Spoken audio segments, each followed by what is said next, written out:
Hi everyone. So this is going to be a delayed broadcast, of course, due to Wi-Fi peculiarities. We are going to record this and then we're going to post it on Instagram TV, and I hope you can watch it at your leisure and have fun. But be safe and well wherever you are. So here we go.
So all these stoppages and starting and stopping and starting, my earlier chain of thought, I had kind of veered off from, but it brought me to the thought that we were having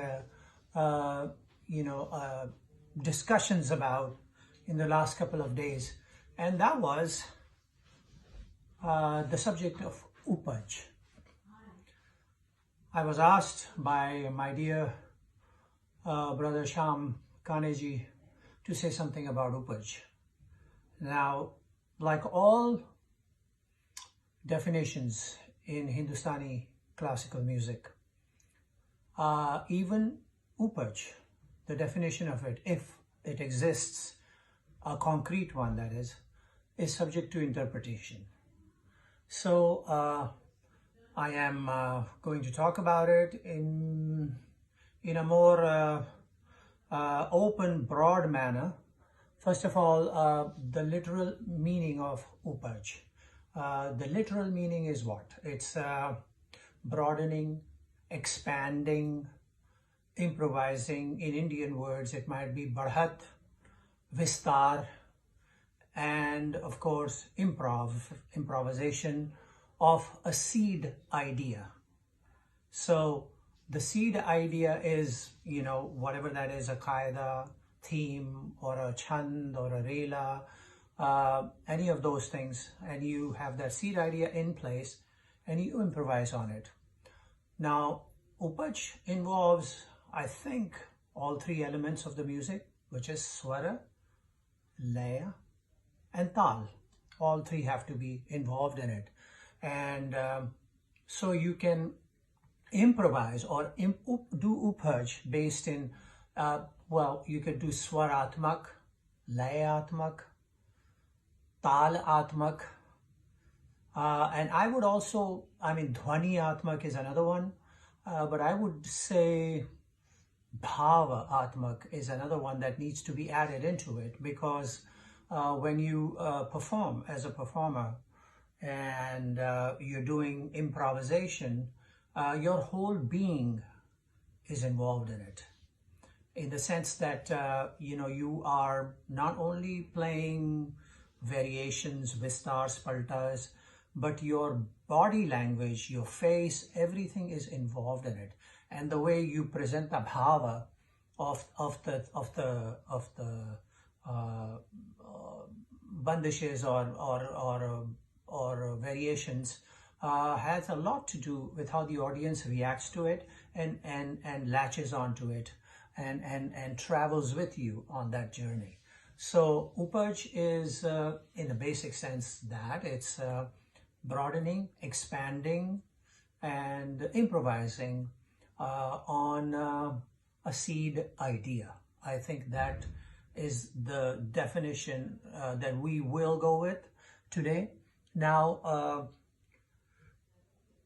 Gudai Maharaj Ji also said that upaj is paral. So that's Banaras Gharana thought process as well.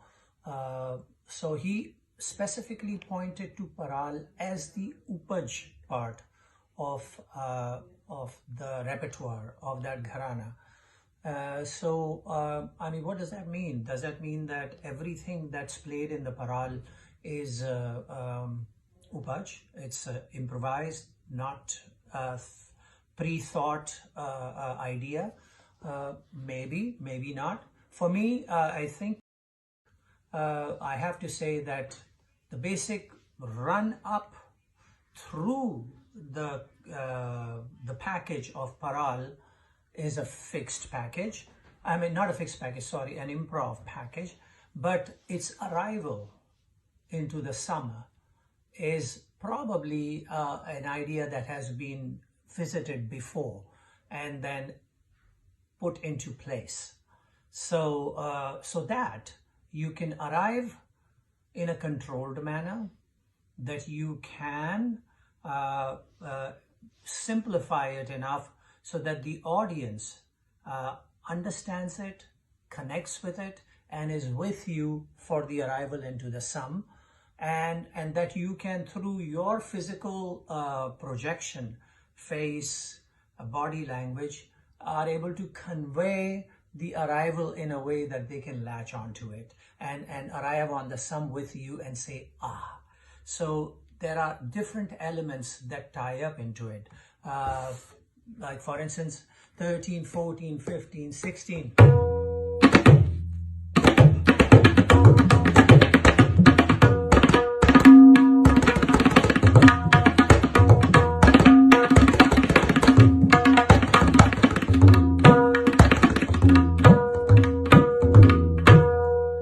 So arriving with that kind of a simpler T-high form is one thing. Providing the audience with this wavy flow, and then in a way kind of retarding it. In other words, slowing it down just a tad as you touch the sum. So it gives the feeling of a speedy travel and then finally a gradual arrival into the station. And there you are, and a sigh of satisfaction is taken. So that's one way of doing things. Upaj, in other elements of tabla playing, take qaidas, for instance.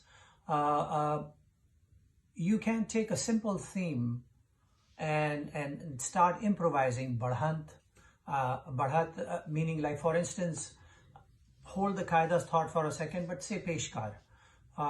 So you take a simple idea and you do the badhat, like as if you're thinking about khayal singing or dhrupad alap or something like that, and then you develop it so that it starts with that sparse thought and then gradually expands to envelope a big gamut of information, a big smorgasbord of information. So 13, 14, 15, 16.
So slowly you started with just dha and then and the development of that, and then you added this and started getting involved into going into Tishra, Chatushra, developing your thought process to add and include many more ideas. So Badhant part of Upaj may be that.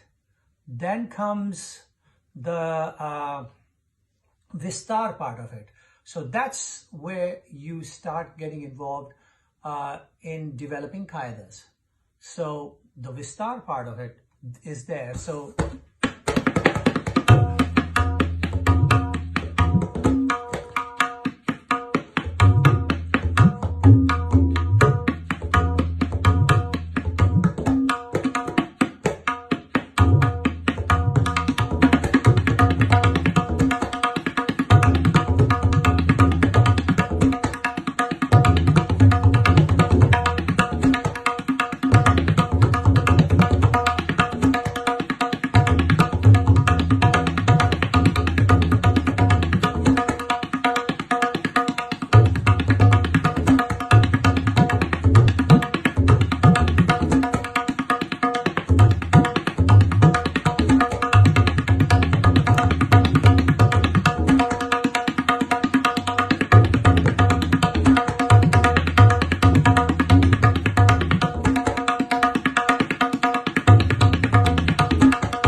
and so on and so forth. So that's the Vistar part of it, where you're using the theme, the seed idea, and the paltas or variations are arriving. Now, there is a somewhat of a gray area that I feel exists there. And that is, suppose you improvise and you create the Vistar with the third section of Upaj definition, which is improv. Then you start improvising. And so when you create a variation based on the theme, but like totally off the cuff, without preconceived idea, and if the variations by that point have become longer, how do you remember it? So if I'm playing, sorry, my bias shedding.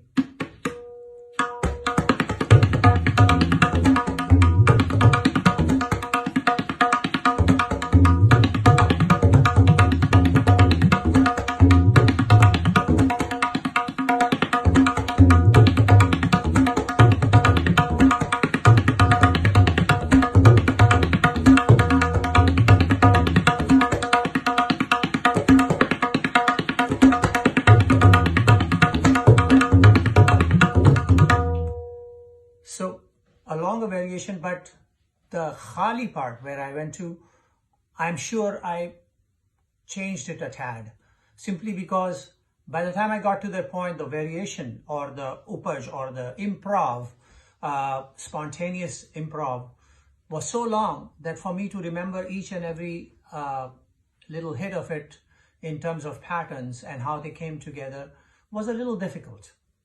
So I can do the improv, I can do that spontaneous stuff, but I cannot promise as a tabla player that I'll be able to repeat it exactly that way in the next cycle. So that is an interesting idea or thought for me as to how I should, work around that. So, and I don't know. So I just enjoy being able to create a spontaneous variation and move on. And I know that a lot of maestros do the same thing. The great maestros of before, because otherwise it would appear that you're playing paltas or variations which are preconceived, pre-thought ideas. So, which is fine with kaidas, you can do that, theme and variations. But if you want to inject into it the idea of upaj, then it becomes a little bit of a, cat and mouse game with your own brain as to how much it will remember, right?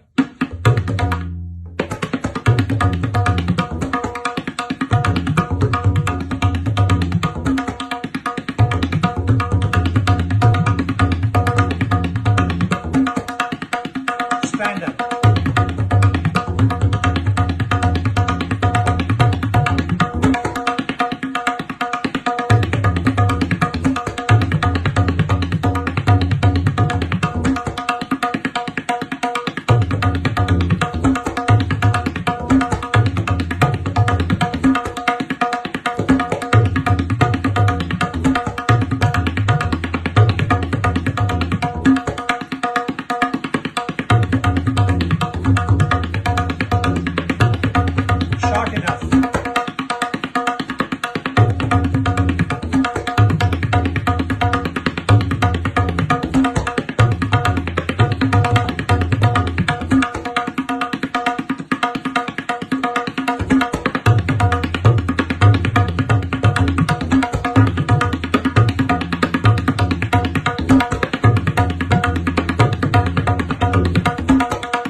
Concentrate on trying to remember most of it.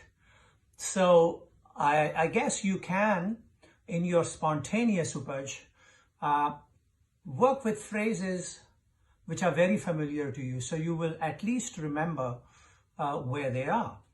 If you break them up so totally that they become a whole different combination, which is actually the idea, then you just have to live with the fact that you will be able to do a variation which might be superb in that spontaneous creative moment, and move on, because you may not be able to duplicate it coming back. So and it can go so long that it may not even matter. So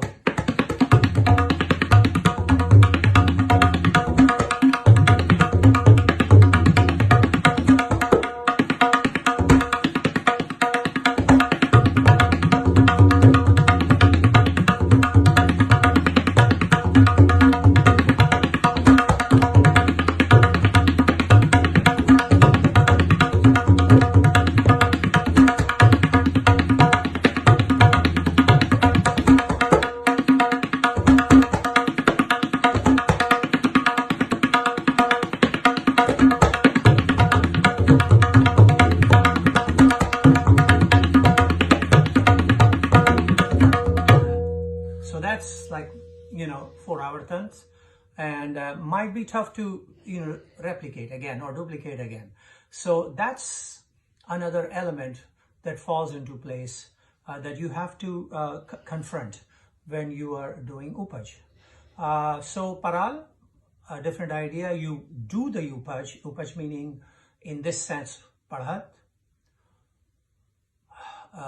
vistar, and improv. But your arrival is orchestrated. It's put into place so that you can make sure that the audience comes home with you and enjoys the arriving at the completion of an idea. In Qaidas, when you start doing these variations and do spontaneous upaj, in that you might just have to live with the fact that the variation may not be touched again in that manner, and just carry on and keep doing it in that way. And then in other plans, like for instance, if you can do upaj in paral, why can't you do upaj in just uthans of sorts? So that's another place where sometimes you can take a seed idea and work with it. For instance, this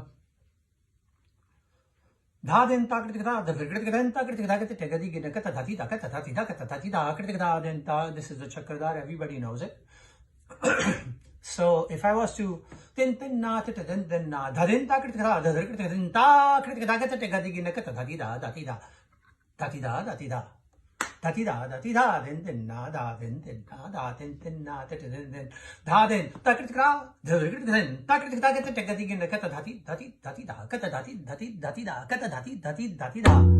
so I mean, this is possible to do, or just open ideas a la paral. So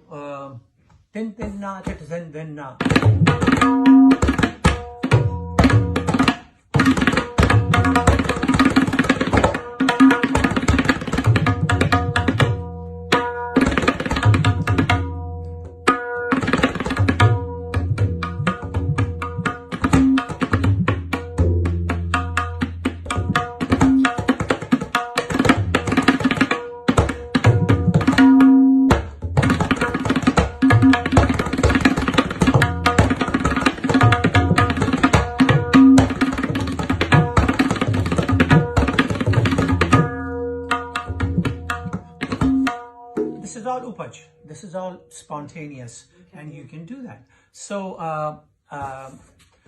this is, I think, in a nutshell, what I'm trying to do is say about upaj. And so if you have any questions, please send me information, send me a question, and we'll address it the next time around. Okay.